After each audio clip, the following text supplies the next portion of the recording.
Hi everybody, Pharmacist Matt here. So I've put together a compilation of all my videos from TikTok into one YouTube video. I'm pretty sure I got them all, and if there are any duplicates, I apologize ahead of time. So you can check these out on the Two Druggist Podcast YouTube channel, and where you can find Two Druggist Podcast videos. And you can also get the Two Druggist Podcast on Anchor or any other podcasting platform that you choose. Enjoy the compilation. Thanks for watching. So, I had a free minute at work, and, to take my mind away from what I was doing, the conversation turned to EVs, electric vehicles, right? Okay, fine. And nobody seems to be able to answer a couple of questions about electric vehicles. One, if you switch from gasoline, diesel to electric, everybody plugs it into your house. Where the hell is the electricity going to come from? Just doing the math here, okay? The electrical grid, how are you going to get that volume of electricity for all these electric vehicles? Because we sure as shit don't have solar panels everywhere, and solar panels have their own issues electrically, particularly in voltage spikes, and our electric grid, as I understand it, is not set up for voltage spikes. We don't have high-capacity storage batteries that can store all that energy and then release it into the grid. That's a technical hurdle. And the third thing is, if you look at the way we get our electrical power, it is coal. Some coal, a bunch of natural gas, and then a smidge of nuclear. But again, where are we going to generate that excess electricity from? Oh, I forgot wind. Yeah, there are wind turbines, but again, there's this spike and deficit issue with that as well.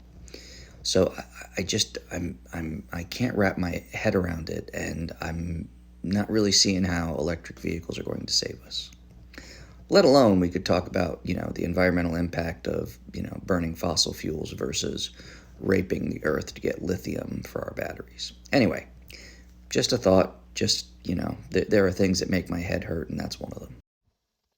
Moderna, it would be really great if you guys had some single-dose vials, so I wouldn't have to waste a whole damn vial for one shot during a day. That'd be really nice. Think about that, will you? Thanks. All right, good morning, Pharmacist Matt. Coffee and questions. A Walgreens pharmacist straight up denied to fill a script. Personally, he said, which I never knew they could do. It wasn't due to anything, but just personal.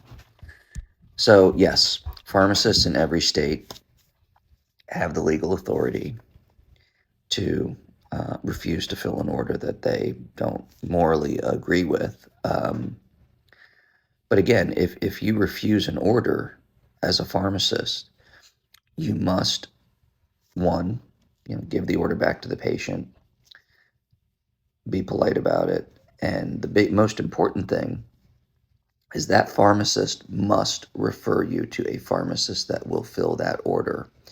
And that pharmacist could be the pharmacist that comes on shift next. It could be at the pharmacy down the street. They have to refer you to someone that will fill it, period. Hello, Pharmacist Matt here. Best TikTok question of the day from work. Pharmacist calls from another pharmacy. Hey, how you doing? I'm looking for a drug. Well, I'm great. Got to figure out how to do that back and forth videos thing that people do. But he calls, says, I'm looking for a drug. Yeah. Well, what's the drug? Deficit. I just start laughing. Deficit, really? Yeah, I need deficit. Got a patient that needs it. I said, okay. I said, that's going to be a solid no. Well, why don't you have it?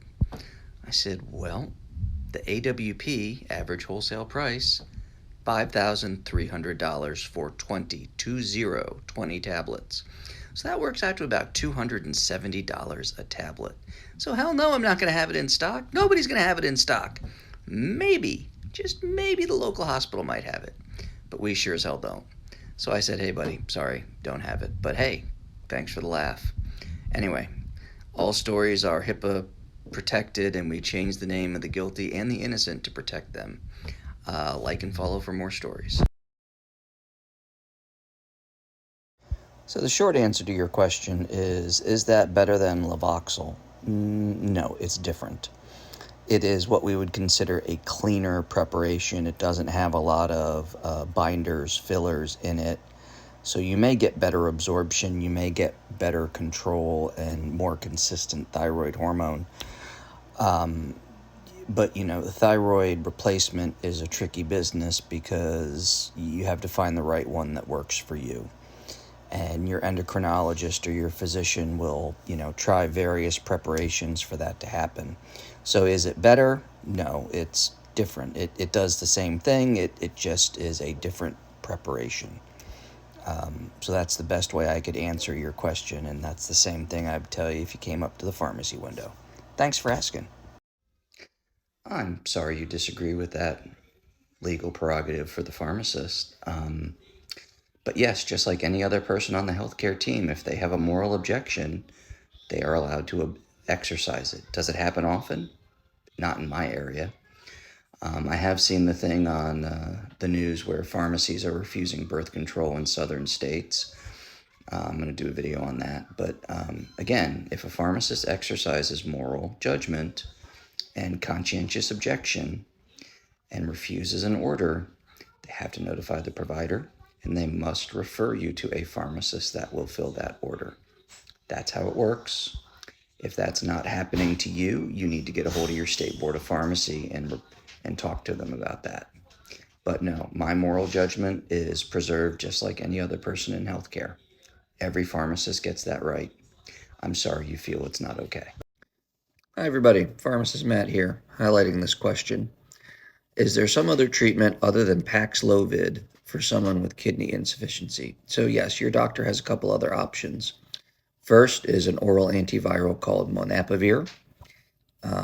It's a very clean drug, no renal issues, no drug-drug interactions either. Efficacy data on it is less rosy. Only about 40% of people are prevented from severe hospitalization and death. But if you're vaccinated, well, we don't have data on that yet. Your other treatment option, of course, is your doctor signs you up for monoclonal antibody therapy, and you get a course of that, and you probably feel better in 5 or 6 days. So those are the two main treatment courses if you have kidney issues with COVID. Thanks for the question. So apparently my TikTok is a clown show. You do realize that they cut the dose in children is what they're saying for the Moderna vaccine and the Pfizer vaccine, not the Moderna. So before I became a pharmacist, I spent 8 years making vaccines in industry, and I need to explain a few things to you because this is not a damned clown show. First, when a manufacturer develops a vaccine, we do multiple studies. We study multiple concentrations of antigen, that thing that stimulates your immune system, okay? And we do studies with adjuvant, so different concentrations of adjuvant. And out of those studies, those are typically preclinical studies in animals, they then determine a series of trial doses for humans for their phase 1 studies. So, and this is for adults only, is the first thing you're licensing. You have to do a separate study for pediatrics. And what comes out of that is a certain number of doses, and they look at two things. One, they look at an immune system stimulation across the dosage board, okay? Antibody level, T cell activation, things like that, okay? Second, they look at side effect profile. And they sit down and they look at their data and they say, okay, the middle of the road antigen concentration with the middle of the road adjuvant concentration out of all of our doses seems to give a good immunization response and a medium side effect profile. So that's what we're going to put into the next study. That goes into your phase 2 studies. We typically only study 1 or 2 doses as you go forward because the cost. and that is their best guess at how that vaccine is going to stimulate immune response. Pediatric studies, they can go back to the drawing board and pick different dosages.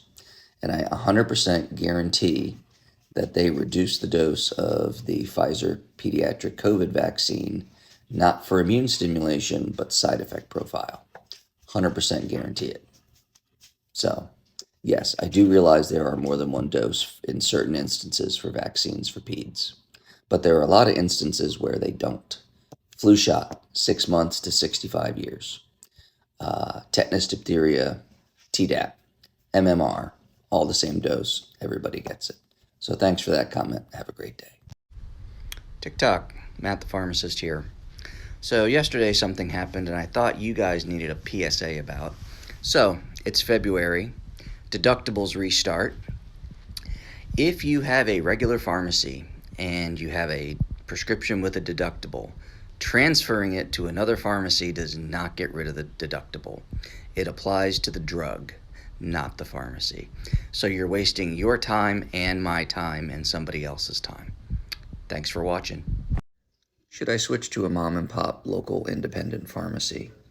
I advocate switching to those pharmacies all the time because most of the time they don't have Gestapo policies. They do have policies, but they're not typically anywhere near as rigid or inflexible as the big boxes.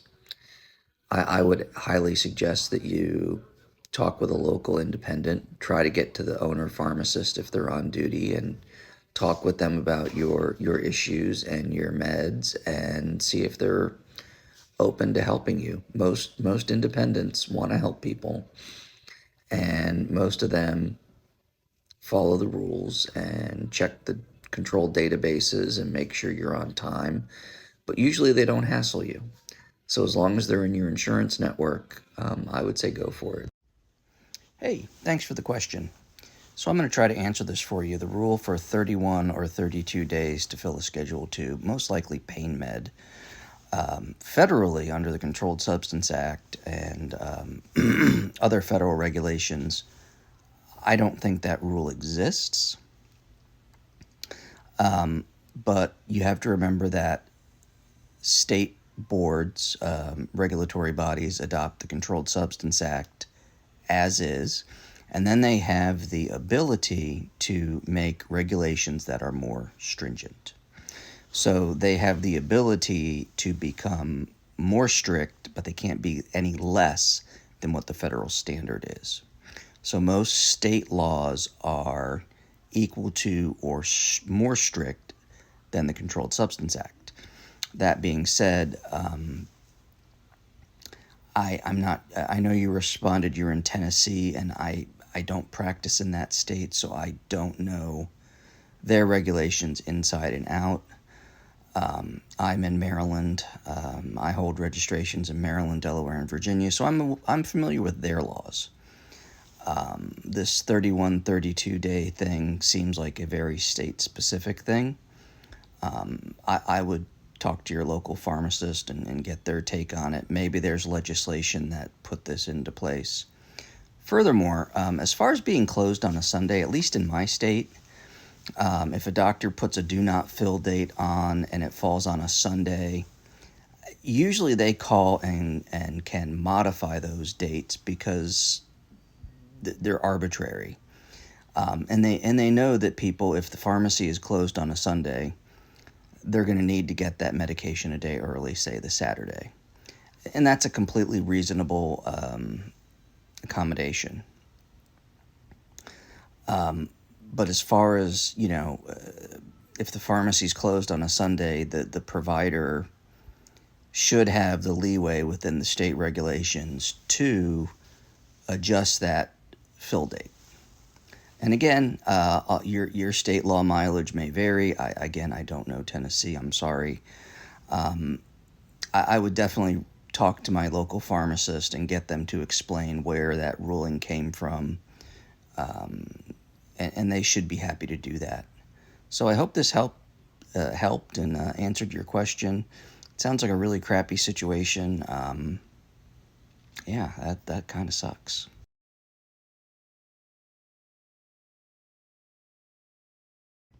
Hi, Pharmacist Matt here. Again, you're unfortunately misinformed. You're confusing conscientious objection, which is a thing, and a pharmacist may refuse to fill a prescription for that reason. However, you're leaving out one important part.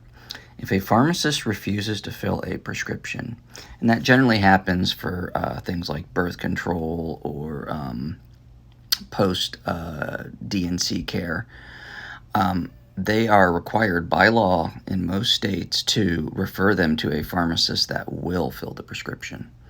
So, no, you are not correct. Now, let's talk about something called corresponding responsibility that the DEA says that every pharmacist has when it comes to narcotics/pain meds. The DEA holds every pharmacist liable with extra responsibility when it comes to ensuring correct pain medication therapy, aka opiate therapy. That being said, we have a duty as defined in the Controlled Substance Act, federal law, to ensure that the prescription is valid, that is within the normal realms of practice, that it adheres to standards, that it adheres to the CDC guidelines. So yes, we have that corresponding responsibility. And the providers know this, and most reputable docs don't have a problem with it. So, yeah, again, you're misinformed, and I'm very sorry to see that. It sounds like your experiences are coloring your judgment to the point that you're not seeing the forest but only the trees, and that's very sad. And I'm very sorry you're a chronic pain patient. But I would surmise most pharmacists that refuse to fill a prescription have a damn good reason for it. And oh gosh, I totally forgot this point. If we refuse to fill, we have to notify the provider within 72 hours. Thanks. All right, TiTok, good morning. Pharmacist Matt here, jumping on the 5 things bandwagon. And it's a big bandwagon. So these are 5 things I won't do as a pharmacist. Number 1 is use brand name OTC products or brand name drugs when there's a generic available. Particularly over the counter, if I can buy a store brand Benadryl, I don't buy brand name Benadryl. Saves me about half the price, and it's the same stuff. Number 2, keep old medications around the house. At least once a year, I go through whatever had been hanging around the last year, old cough medicine, old prescriptions, antibiotics you didn't finish. It gets collected and taken to a drug disposal box for incineration. You got to clean out your meds once a year. Number 3, share medication with other people. You got to be careful, folks. Don't share pills. Just don't. And I'm not talking about offering your friend a Benadryl if they ask for one. I'm talking like share prescription medications. It happens. I've had husbands and wives say, my husband takes X and he was having a bad day with his back, so I gave him one of my muscle relaxers. Don't do that. It's a really bad idea. If that person needs a med, they need to talk to their doctor. Number 4, this is the big one, don't smoke. For a myriad of reasons, don't smoke, but smoking can affect some drug metabolism.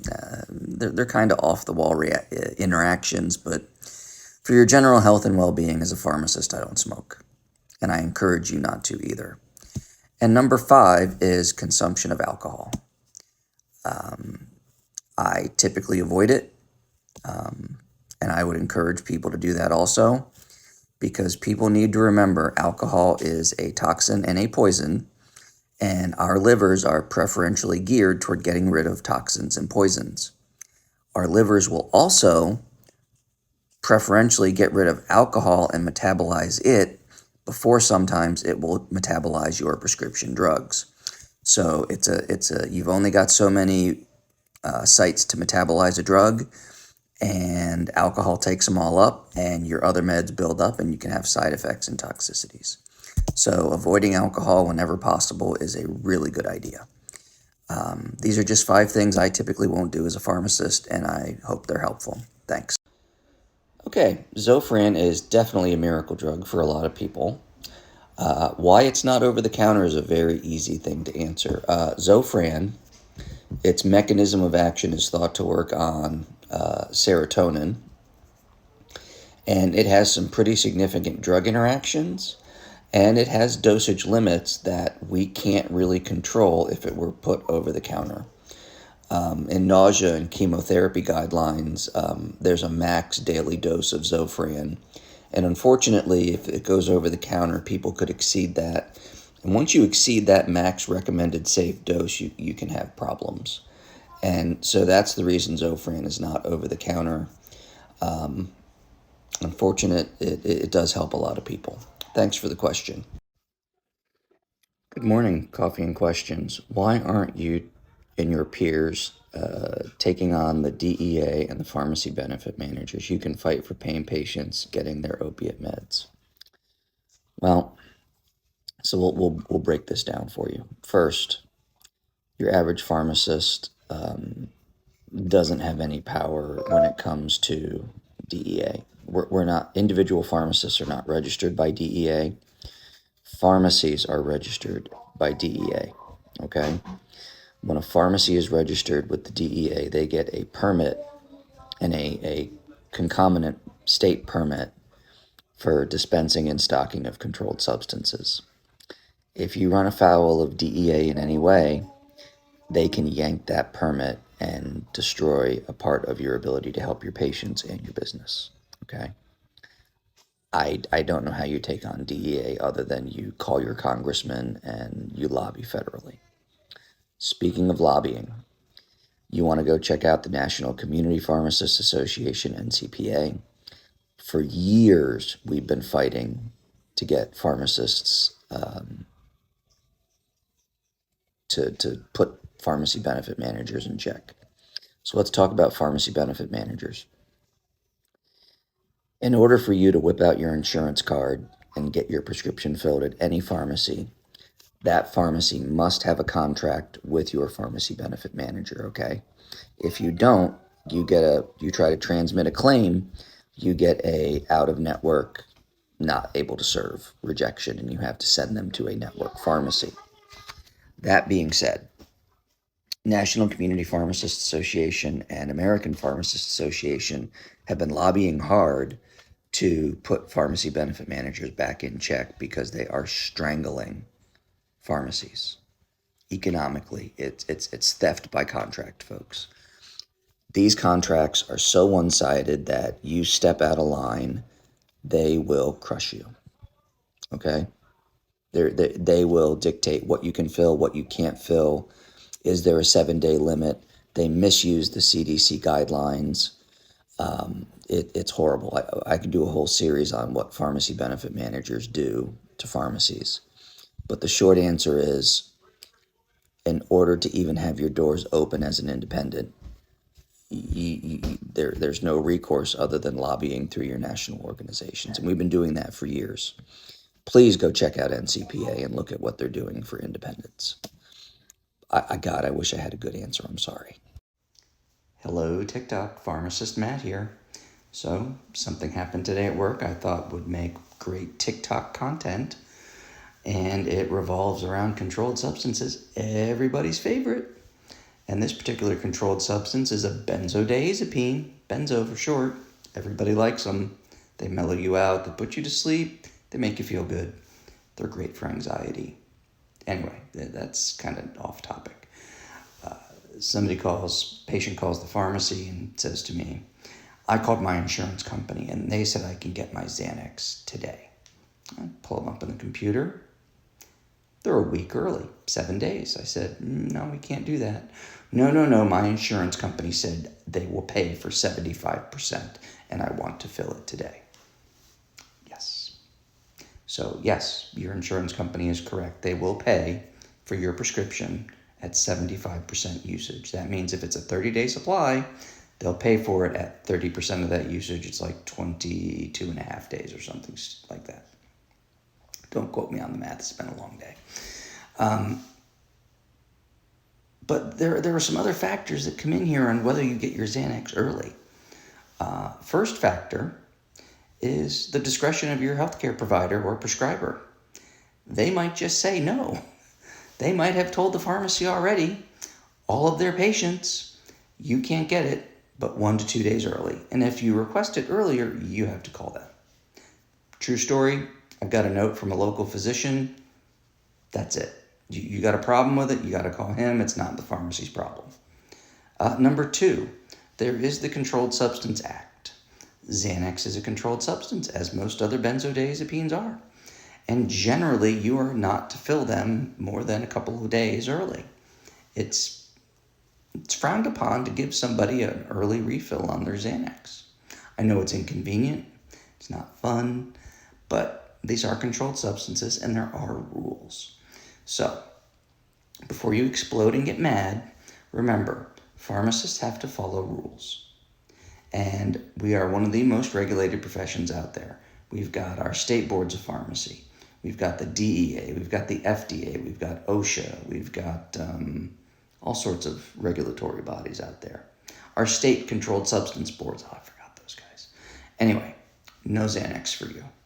We will refill it 1 to 2 days early. They didn't like that, but I said, look, that's the deal. It's just how it is. Anyway, fun story. Like and comment for more. Happens more than you think. That's pretty straightforward. That's a stupid fucking insurance issue. Most insurances want to do a 7-day supply initially, then make the doctor do a prior authorization for longer term pain management therapy. It's bullshit related to the controlled substance prescribing guidelines from the CDC and the reduction of opiates. It's all again that contract that nobody sees. That's between you, the pharmacy, and your insurance. And that's the answer. It's pretty straightforward. So this is just my opinion. It's not pharmacy related. It's related to society and the recent shooting in Texas, which is just breaks my heart. And it frustrates me because people are like, well, we're Americans, we have guns, and yeah, well, okay, fine. And then there's the group that says America is the best country in the world. Well, I want to not deconstruct, but make a point about that. First, if we were the best country in the world, we wouldn't be having these problems. Second, if we want to be the best country in the world, as Americans, we need to look around globally, and I think we need to look at what other countries do that may be better than us, or different than us, or more practical than us. And we need to have the humility and the intellectual fortitude to adopt those practices.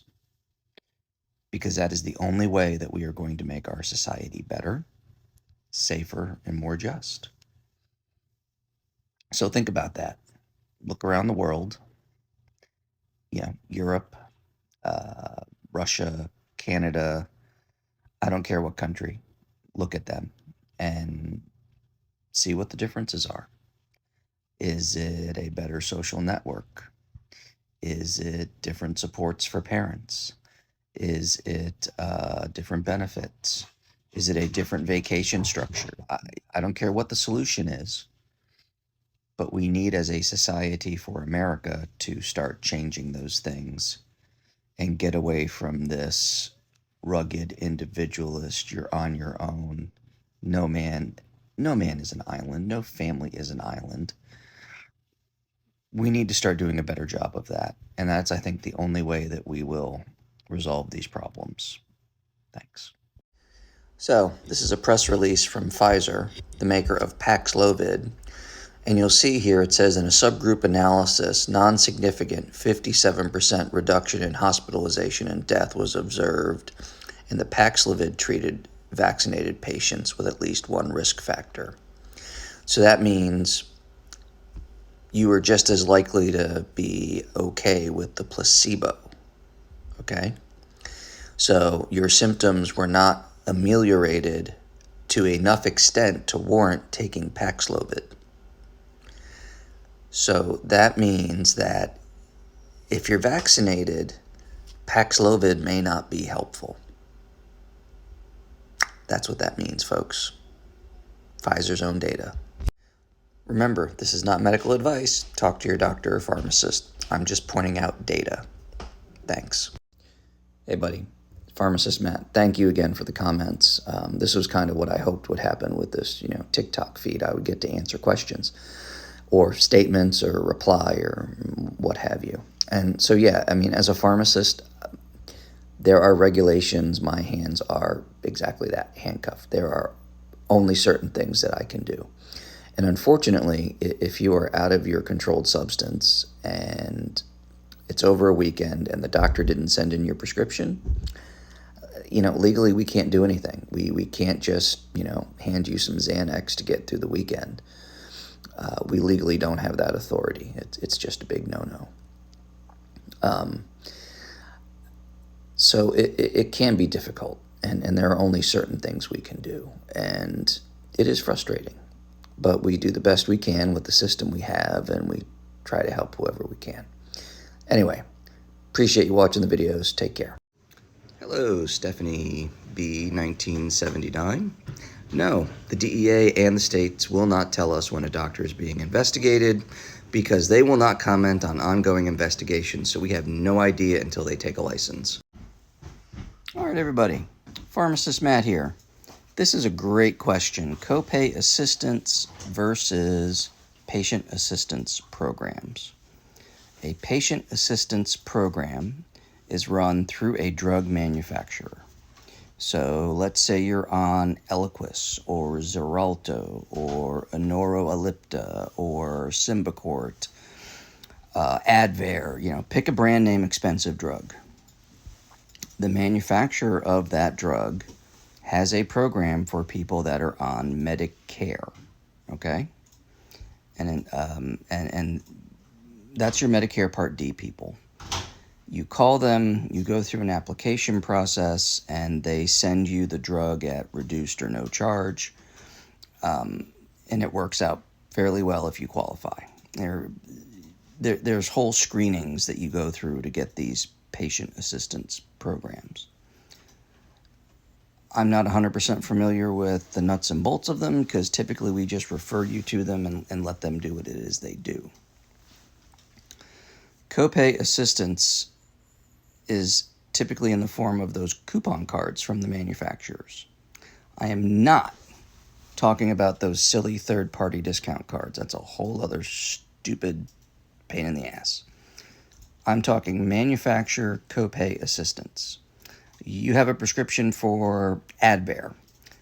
Doctor prescribes it. He hands you the card at the office. It's from the manufacturer, and it'll say something like, pay no more than $25 for your month's supply. Okay? Those are for people that have commercial insurance. Typically, you do your thing, kiddo. Be quiet. Typically for people with commercial insurance through their employer. People that do not qualify for copay assistance cards are people on Medicare, federal retirees, Postal Service, TRICARE, VA benefits. We can't use copay assistance cards for those. It will come back federally qualified program ineligible. When those cards work for your insurance, if your copay comes back at $200, that card pays the difference down to whatever that maximum is, like $20, and it reduces your copay. We could do a whole other video on those because they have quirks associated with them as well. So anyway, that's the difference between patient assistance and the copay assistance cards you get at the doctor's office. Leave your questions in the comment section. Thanks for watching. All right, everybody. Good morning. Pharmacist Matt here. This is a PSA for all of those healthcare practitioners out there that take care of diabetics. If you change someone's insulin dose, just you have a phone consult with them or they're in the office and you change their dose up, particularly if you change it up and they're using more insulin, you have to send the pharmacy a new order, okay? Because this Friday night, I had a guy come in, doctor doubled his insulin, and his insurance would not pay for a new box because he thought he had a crap ton of insulin left. and he threw a fit at my pharmacy counter because he couldn't get insulin. I need a new order. I can't just magically give somebody a box of insulin. So please, for the love of God, send us a new order. So, pharmacists editing prescriptions. Generally speaking, if your doctor types, Bob must stand on his head before he takes his pill, we literally have to put that on the label. That being said, if there's an issue with the directions, if the directions are unclear or contradictory, we can call the office and get the directions clarified, document it, and change those directions on the prescription. Generally speaking, pharmacists don't go around. We don't have the technical legal authority to just paraphrase the directions from the doctor or nurse practitioner or PA, what have you. If we need to change directions, we document it. It will be documented on your prescription, and there's a good reason for it. All right, Pharmacist Matt here. So why is gabapentin, why is the rule in Virginia? Well, that's very simple. Some states have the ability under the Controlled Substance Act to be more restrictive, and gabapentin is not a controlled substance, but some states have the ability to add things to the controlled substance list for their state. So, like in Virginia, they a couple years ago decided gabapentin was going to be a Schedule 5, the least scheduled of the narcotics or dependence producing drugs or potential issue drugs. And that is for a couple of reasons. First, there are people out there that have underlying addiction issues. They develop a craving addiction to gabapentin, and I've seen this. I've seen excessive use of gabapentin in some cases, and I can do a whole other video on that. Um, Secondly, there is a subset of people that would get large quantities of gabapentin and they would crush it up and use it to cut illegal narcotics. So that it got mixed up in the illicit drug world. Third, there is a set of people that are incarcerated that utilize gabapentin and some other things to develop a euphoric like high while they're incarcerated. So that is why gabapentin in some states is regulated. So what does that mean for you, the average person that has no issue with gabapentin? That means it's a Schedule 5. So that means your doctor can write a prescription for one fill plus 5 refills for a total of 6 months. At 6 months, that prescription is void, whether you get all the refills or not. Then the prescriber must reissue a prescription. So that's where that rule comes from. That's kind of the basis behind it. Um, in my pharmacy practice, I have seen several cases where people were overutilizing gabapentin to very large doses, filling at multiple pharmacies, clearly had an addiction problem previous to the use of gabapentin. But those individuals are probably the big reason why gabapentin is scheduled in some states. But again, 95% of people don't have an issue with gabapentin. They use it for neuropathic pain or what have you, and life is fine. They don't have an addiction issue with it, and it's all good. But that's why gabapentin is scheduled in some states. Hi, Pharmacist Matt here. So, abusing this bed, gabapentin, seems like they would take a lot of it at one time. Curious how much they are taking at one time. So, it depends. People that abuse gabapentin may take it solely as an abusive agent. So, then they would be taking potentially much higher than a standard 3,600 milligram max dose. I know of one lady that was overtly abusing it. She was taking somewhere north of 5,000 milligrams a day. And I can tell her story in a different video. But if they're using gabapentin to cut it with illicit drugs, they may use a lot less, or they may need more. It depends. I know that in certain populations, gabapentin is used to cut with illicit drugs to make it go further. I've had at least one psychiatrist that deals in addiction tell me that. So it's hard to give you an exact dose, but people that are just abusing gabapentin, you're above that 3,600 milligrams a day, and it's pretty cut and dry for that. How much they're using, again, it's 4, 5, 6,000 milligrams a day, which is an insane amount of gabapentin. So, hope that answers your question. Thanks. One other thought. Pharmacist Matt here. Good morning. It's my day off. This is a non-pharmacy related item, so if you're here for the pharmacy content, keep scrolling. This may not be for you. I'd like to talk about the insanity of grass. The obsession with having a completely beautiful manicured lawn. I despise it. I, as an environmentalist, and what I mean by an environmentalist, I'm a fan of clean water, clean air, and not a lot of chemical pollution. I despise the fact that in order to get that nice green lawn, you've got to spray a shit ton of chemicals, and it's just irritating. The other thing that boggles my mind is how many hectares of arable good land are consumed by this drive for monoculture of a grass. Have you ever wondered that? There's this entire industry around this one plant that all they want you to do is spend money to make it look uniform and homogeneous. And that all goes back to English aristocracy and their ability to have grass. And then it morphed into this whole, it's got to be the American dream. You've got a beautiful front lawn and you're your own little aristocrat in your home. Bullshit. God, I hate grass. Absolutely despise it. And I despise it even more because you can see in the background here, I don't have grass. I have fucking chickweed and weeds. And I spent money last year to get my lawn reseeded, and I got worse. It's terrible. So now I got to spend more fucking money to correct the problem. Fucking hate grass. Anyway, thanks for listening to the rant. Have a great day. Hi, Pharmacist Matt here. So, not to mention that you think vaccines should be dosed like other drugs. Well, that's not quite the way that works.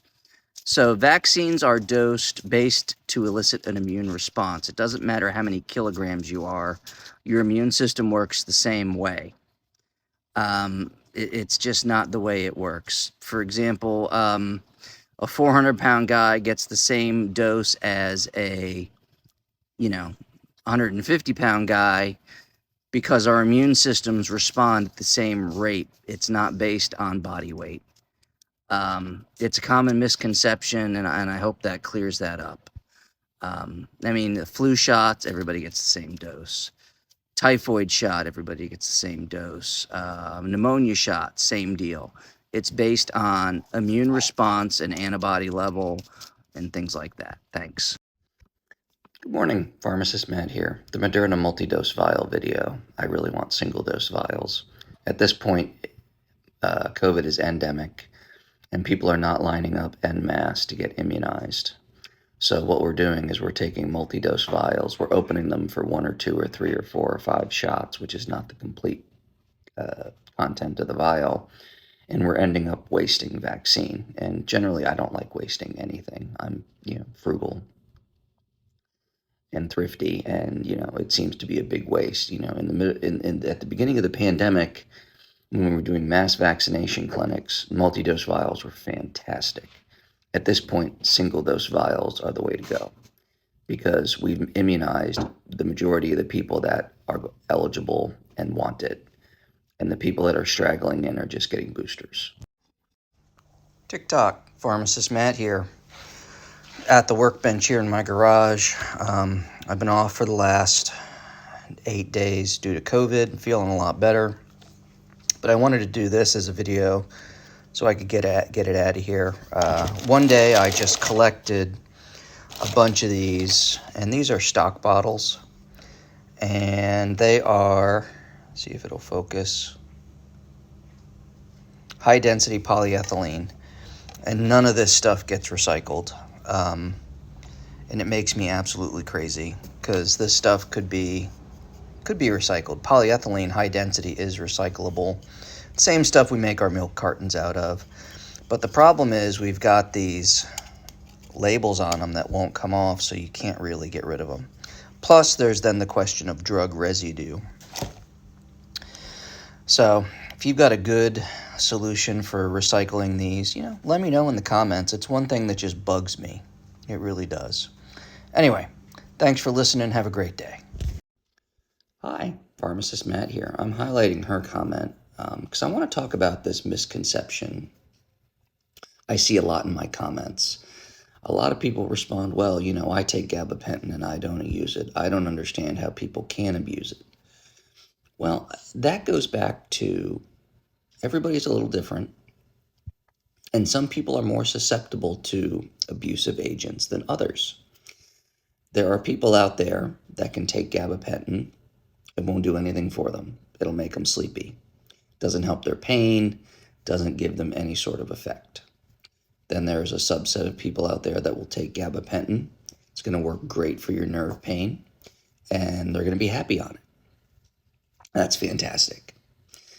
Then there's another set of people out there that are going to take gabapentin, and they're going to have the desired effect, but then they're going to get a little bit of a euphoric effect from it because their blood chemistry is a little different.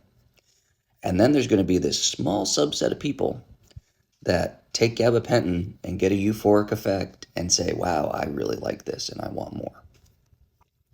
So you have to remember, just because it didn't do that for you doesn't mean the drug is capable of doing that to someone else. There are people out there that can get addicted to all sorts of things. So you have to remember that, gabapentin, GABA is a neurotransmitter in the brain. And anytime you have a drug that deals with the brain, you can have unwanted effects like developing an addiction or developing dependence or, dependence is a whole different thing. But you can have an unwanted effect of a euphoric type effect modulating neurotransmitters. And those people are the ones that abuse gabapentin. It's a biochemistry thing. You also need to think about if gabapentin didn't work for you, you might have a really great blood-brain barrier and that drug's not getting across it. You may be one of those people that your GI tract doesn't absorb a ton of it. There are physiological differences that will predetermine someone to have an addiction issue. So please, just because it didn't happen to you, don't discount it and don't get upset that it happened to somebody else. Because drugs work differently in people. We have biological variability, and we need to remember that. Thanks for listening. Have a great day. TiTok, good morning. Pharmacist Matt here. I hope y'all are drinking coffee or espresso or tea or whatever the hell you drink in the morning. Something happened at work yesterday, and I'm just going to kind of go over this because it defies stupidity. You call in 4 prescriptions, you punch them in on the stupid thing, and they go into the computer system. You come to the pharmacy, 3 of them are filled because they got separated in our computer system, and 1 hasn't quite been done yet, okay? But remember, you called in 4. Our customer service person confirms your address, opens the bag, matches all the bottles up to the labels to make sure they're not fucking John Smith's or something, that they're yours. You're standing there watching them do this, okay? You pay for them. Still, remember, you're picking up 3, but you called in 4. Not a question, not a, hey, where is it? Hell no. Person leaves. 20 minutes later, they get home. And they fucking call in and go, where's number 4? Are you fucking kidding me? You stood there and watched us. All you had to say was, hey, I called in 4. What happened to it? Oh, sorry, it's in a separate basket under my stack of 37 other fucking prescriptions to fill. I don't understand how you can do this. When I call in a prescription refill, I know how many I called in. When I call in my wife's, if she asks me to, I know how many I call in. I manage my kids' meds if they take stuff. I know how many I call in. I know exactly what the status is. How can you go to a pharmacy and pick up your own prescriptions and realize one isn't there when you're buying them? Am I wrong here? Let me know in the comments. Thanks. TiTok, Pharmacist Matt here. I think I need to explain to you guys about the dreaded term prior authorization. So you go to your doctor and you get prescribed a drug, something, pick a drug, I don't care what it is, you get a prescription. They electronically send it over to the pharmacy, it magically arrives. That's always a plus. And we have your insurance on file. And when we use your insurance, you're invoking a contract between you, your employer's health insurance, or state insurance, whatever you have, the pharmacy, and the insurer. So it's kind of a three-legged deal, okay? At that point, your ability to choose what happens drops to zero because you've invoked a contract. So your pharmacy processes the prescription, and we send an electronic claim to your insurance company. One of three things happens. We get a paid claim, we get a denial, or we get a prior authorization. When we get a prior authorization, we then have to send to your doctor a prior authorization request to get the drug approved. Okay? Prior authorizations suck for everybody because it delays care. And in some instances, it can be detrimental because it may not be the right drug for you that they want. So a prior authorization is a roadblock put in place for economic measures to justify the use of a particular drug over another drug by your provider. Pharmacy has nothing to do with that. Okay?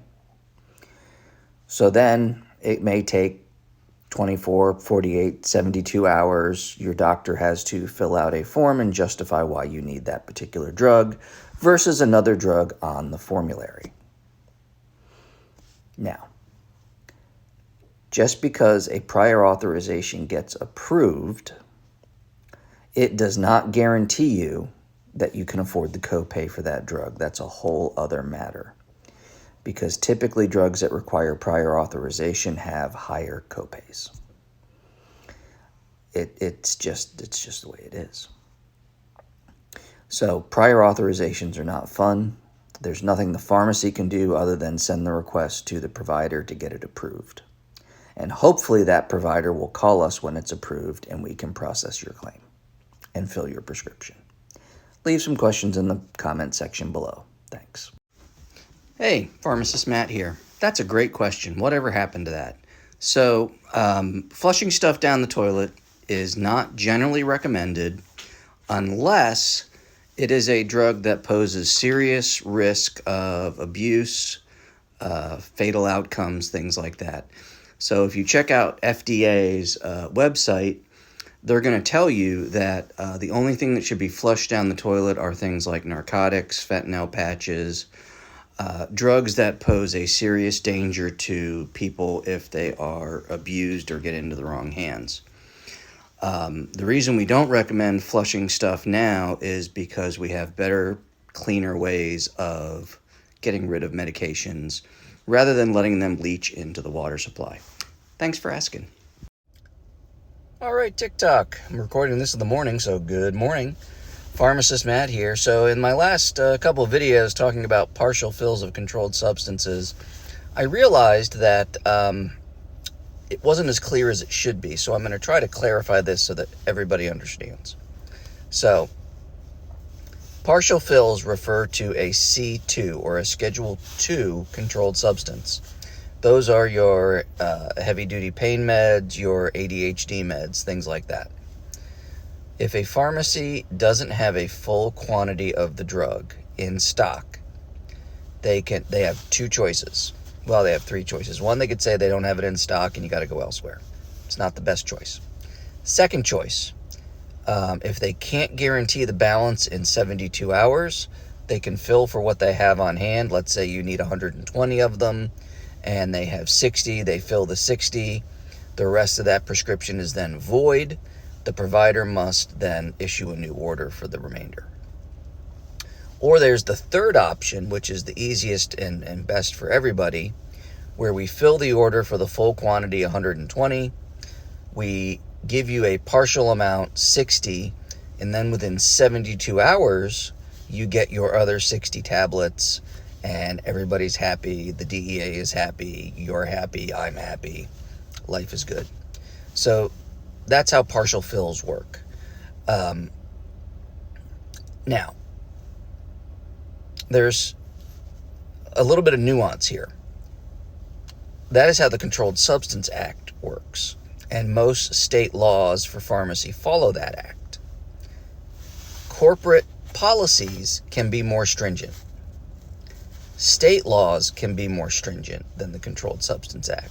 You can always be a tighter control. You can never be less than the Federal Controlled Substance Act. So there are some chain pharmacies that if they don't have it in stock, their default policy is to tell you, no, they don't have it. And there may be some corporate pharmacies out there that do not want to deal with partial filling of C2s. They have that ability. Sometimes they leave it up to the pharmacist on duty, and then that becomes a judgment call. But typically pharmacists are going to follow their corporate guidance on how to handle that. I hope that helps. Thanks for listening.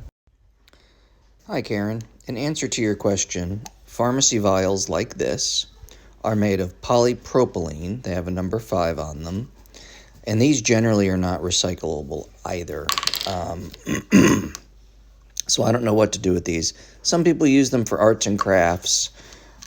Your lids are typically, again, high-density HDPE, high-density polyethylene. So, I mean, they should be recyclable just like milk cartons. But these guys, and then the other amber bottles, they're just, I don't think there's any sort of recycling program for them. But thanks for the question. Take care.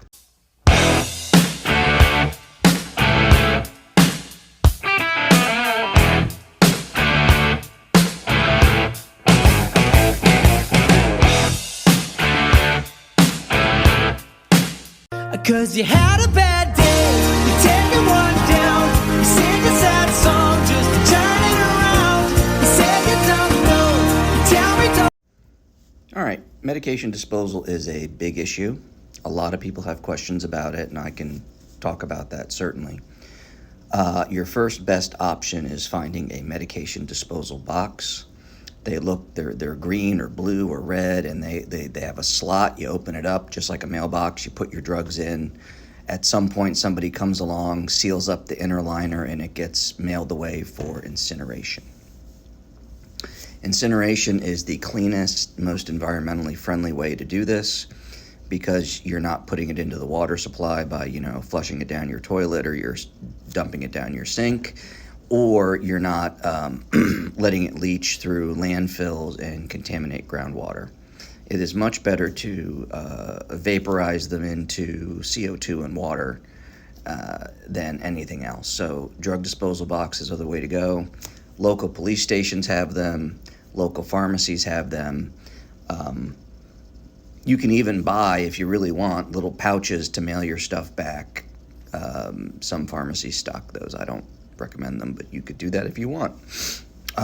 But I would recommend taking the time to find a disposal box rather than putting it in your regular trash and or putting it into your septic or sewer system, because those biological product or those molecules don't get filtered out when you treat water.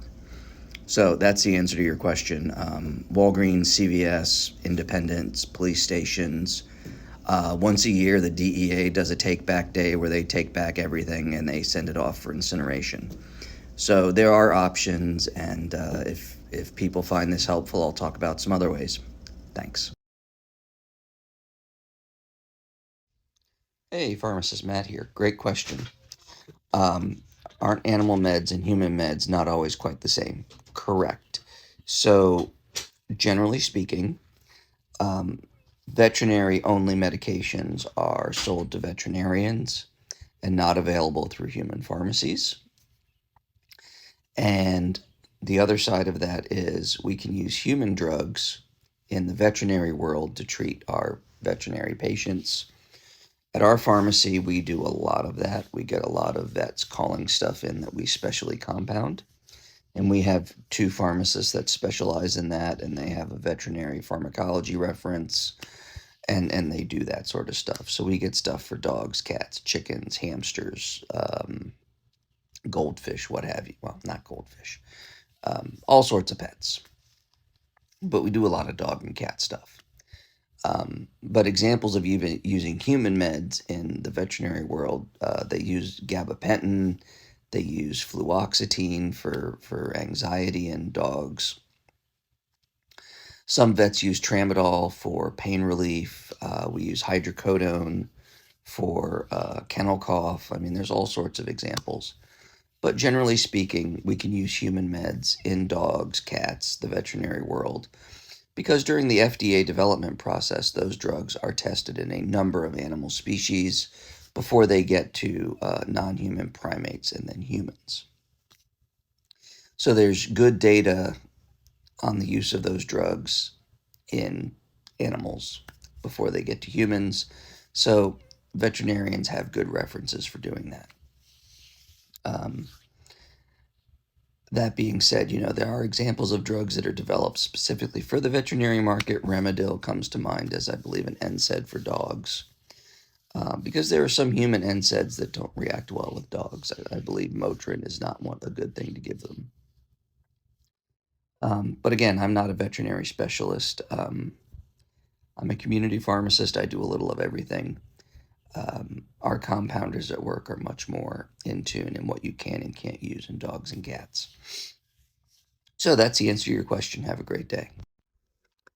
So independent pharmacy in Alabama that is refused to fill meds due to Christian values. I mean, you can. You do have that legal and moral right as a pharmacist, but generally speaking, you got to refer. If you're not going to fill it, or you don't have the med, or you're not stocking a med like the morning after pill, you must refer that patient to a pharmacy that will fill it within 24 hours. If that pharmacy is not doing that, you need to get a hold of your state board of pharmacy and let them know that, because I would argue that they're not following their state practice act. All right, everybody. Pharmacist Matt here. So we've covered a formulary and we've covered prior authorization. I mentioned the word claim. Your pharmacy processes a claim for your prescription. So again, it's that 3-legged contract between you, your prescription insurance, and the pharmacy. At that point, you have invoked this contract that you've never seen before, okay? So your pharmacy sends an electronic claim that is sent to the insurance company, and we get a response back, okay? And that response tells us, is it approved, is it denied, or is it a prior authorization?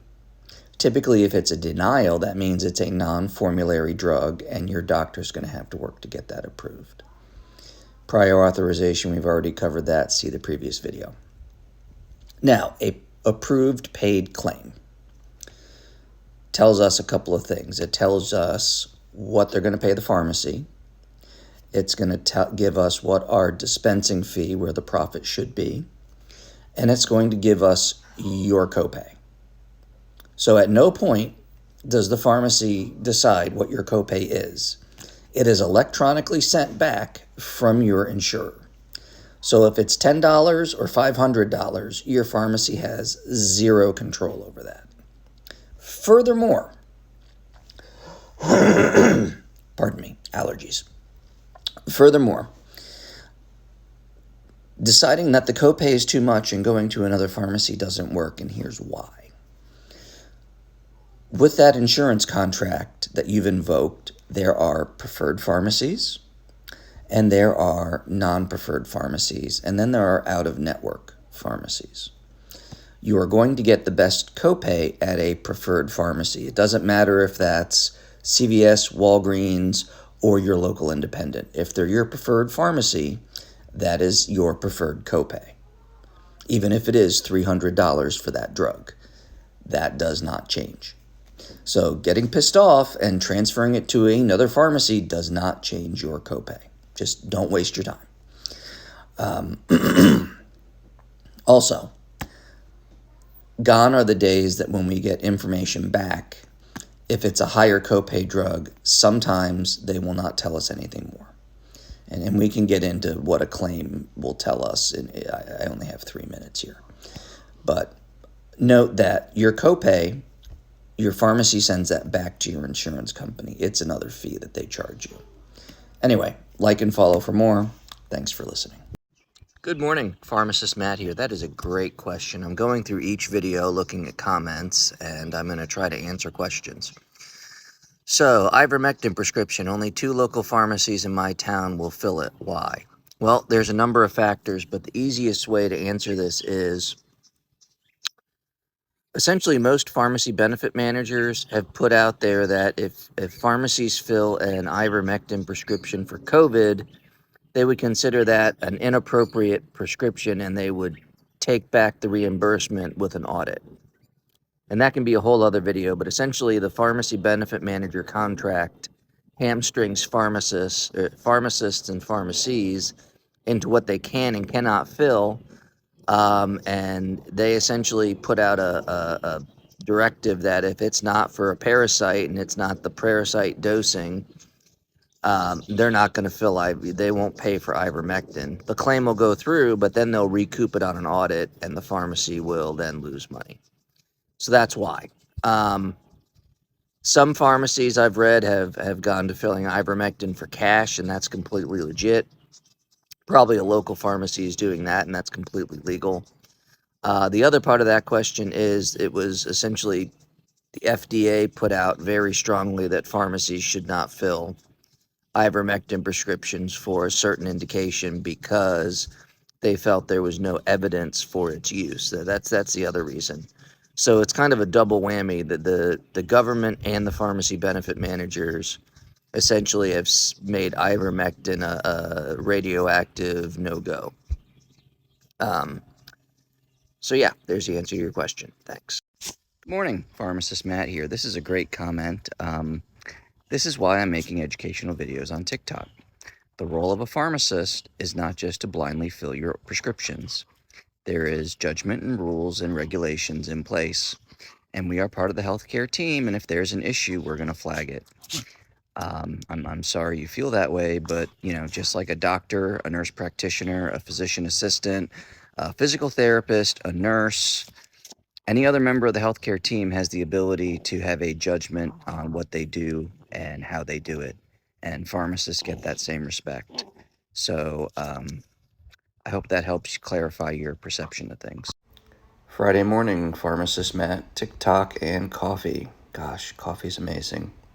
It should probably be a controlled substance, but it's not. I know I'm addicted. Anyway, I digress. The whole point is, why do people make such a big deal about gabapentin? You take 800 5 times a day. I can quit without any withdrawal, and no doctor. You're right. You're in that 95% of people that have no problem with gabapentin, but again, there is a subset of people that take excessive amounts, doctor shop, pharmacy shop, try to get multiple refills, try to accumulate it, use excessive quantities over safe dosage limits, combined it with other drugs, including illicit drugs. So there is a subset of people out there that have big issues with gabapentin, and unfortunately, the government solution, the easiest solution, was states are scheduling it to restrict quantities. Does that benefit everybody? No. It sort of puts a Band-Aid on the problem of abuse, and it makes life a little harder for everybody else who's following the rules and doesn't have a problem. So yeah, I get your frustration. Thanks for the comment. Take care. So, that's a great question. Why are UTI meds not over the counter? Well, there are a couple of ways to answer this. And it may take a 2-part video, so we'll see. I'm not a physician, so I'm a pharmacist. I'm going to stay within my lane, as they say. First, for a medication to be considered for over-the-counter use, it must be deemed by the FDA and the regulatory bodies for it to be safe, effective, and have the ability to be used by the general public on their own safely. The second part of that criteria is, or with the direction by a pharmacist to screen them for appropriateness. And you might say, well, antibiotics are, antibiotics, and they're cheap and available and they work. Yes, they all do. But to consider this as over the counter, you have to take into account that 95% of the time the drug can be utilized safely by the general population. And for most antibiotics, we say that's not the case. And here's why. One, most UTI antibiotics, and there's Macrobid, there's Bactrim, there's Cipro. All three of those drugs have drug interactions. They have disease state interactions. So if you have kidney disease, liver disease, other conditions, you need to be monitored by a healthcare practitioner, and you need to have the appropriate dose and duration selected. Third, that's the other issue with antibiotics. People may not take them correctly, and that leads to antibiotic resistance not only in that person, but in the population as well. So those are some of the reasons. I hope you find this helpful, and I'm going to do a part 2 about this, okay? So stay tuned. So the short answer to your question for Zofran's mechanism of action, it is thought to work by modulating serotonin in the vomit center of the brain. That is its proposed mechanism. When we propose a mechanism of action, that means no, we're not quite sure. And the more drugs you look at, the more interesting it gets, because there are a lot of drugs that, no, we only have proposed mechanisms. We don't have, we don't know why they work 100% exactly. And that's a very common thing you're going to find in pharmacology, because, we do the best we can, but sometimes the evidence for a mechanism is very hard to delineate research-wise. Particularly when it comes to the brain, because there's no really good way to sample the brain without hurting people. So in research, that's really tough.